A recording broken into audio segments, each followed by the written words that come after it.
you also kind of mentioned, thinking about, well, what if that patient maybe already has metastatic disease, and so maybe let's move on and talk about how do we pick frontline treatments for our patients, first just broadly, and then maybe we'll try to kind of weave in some of the data that we've seen here at GU ASCO, update from CheckMate 9ER, Cosmic 313 reading out.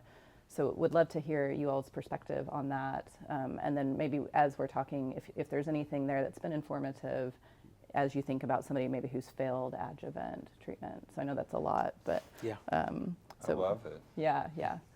Brad, maybe I'll let you start. Like any updates that you want to Yeah, I mean, highlight? I think it's really amazing how far we've come, like past 8 years in treatment of kidney cancer, where we went from this was a treatable disease to potentially now maybe it's a curable disease, right? I think with double immune checkpoint blockade, with nivo/ipi, we see these really impressive tails of the curves. And now with IO TKI, and we saw data from extended follow-up for nivo/cabo, I mean, there's impressive 5-year survival rates with IO TKI. So it's really amazing. I think the real question is, how do you choose IO versus IO TKI in the clinic?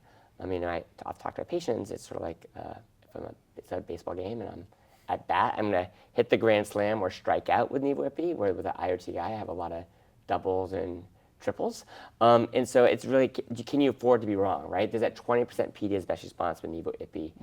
Can you afford that PD and salvage with something else later on? And that's really clinical judgment right now. I mean, I think there's some interesting data presented. We're looking at KIM-1, and not just absolute KIM-1 levels, but actually changes in KIM-1. So KIM-1's kidney injury molecule 1. Vincent Shu's done a lot of work on looking at this as a biomarker in the adjuvant setting, metastatic setting.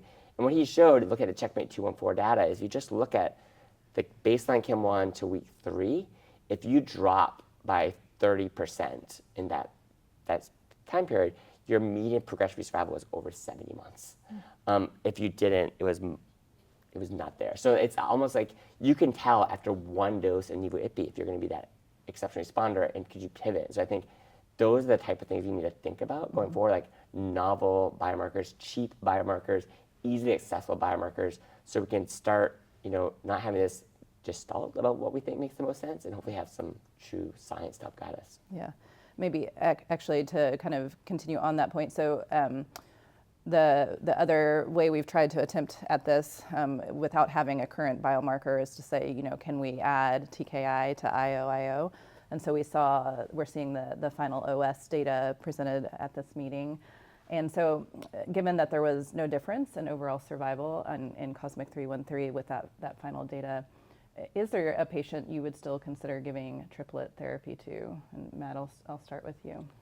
Yeah, not at present. I mean, outside of a context of a trial, I think, we were all hopeful when we saw like the CheckMate, 9ER data that, escalating further with the addition of ipi we were going to see responses that were, at least at that 60% level, but we were all hoping we were going to be in like the 70% level.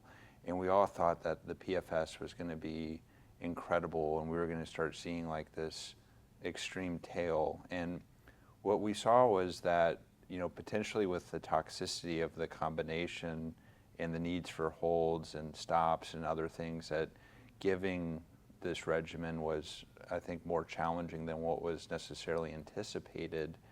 And I think being on drug, at least for a period of time, is quite important. And if you're running into significant liver toxicity or other events and you're having to do prolonged holds of therapy, and you're really trying to figure out, is this cabo induced, is this IO induced, you're working through all this, your density of treatment's going to go down, and I'm guessing that probably had some impact.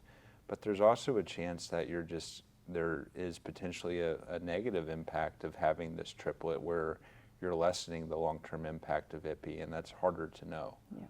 So it was a trial that we were all, I think, had extremely high hopes for, and I think unfortunately it hasn't, led to us having like a paradigm shift in terms of doublet move to triplet. Yeah.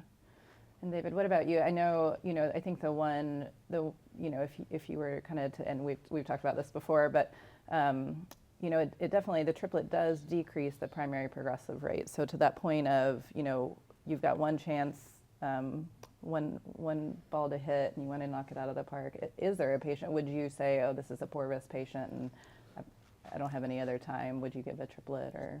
It's tough. You know, I wish I could say the answer was yes. You know, when I saw the beginning of the trial, I think I similarly had a lot of hopes that this was either going to really increase the cure rate, really the durable response rate, or effectively sort of de-risk Nivo-Ipi, that you'd still be able to get that shot at the Grand Slam, but not have that 20% progressive disease rate. But I think Matt's absolutely right. I think the toxicity really compromises potentially that ability to give full dose of something that's going to lead to a durable response. And so with that, you know, unfortunately, I don't think it's there, that same durability. There might be, again, a subset of patients who really benefit from it, and I think there's some analysis of that COSMIC-313 data set that show that maybe biologically there might be patients where that makes sense, but until that's fully sussed out, it's not something that I would do.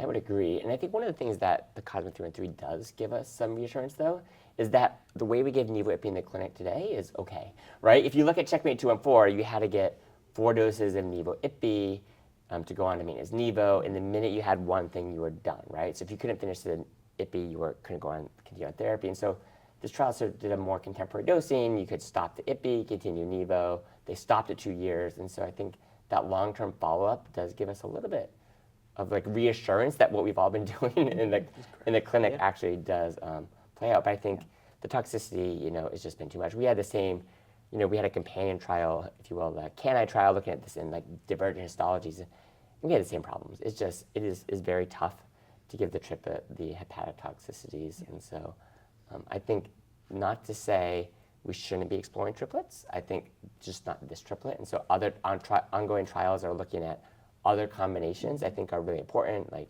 Nivo-Ipi-Rela or len that and pembrolizumab with another CTLA-4 or belzutifan. I think that'll still inform patient care. And I absolutely agree. I think, you know, I had a patient who always he was very frank, and he always used to say basically, is the juice worth the squeeze? And so I think for something like this, most patients would take actually a high degree of toxicity if there's a real chance of cure at the end of it. And we know that's true in other cancer types, right? People go through huge amounts of toxicity for acute myeloid leukemia because at the end of it, there might be some sort of cure.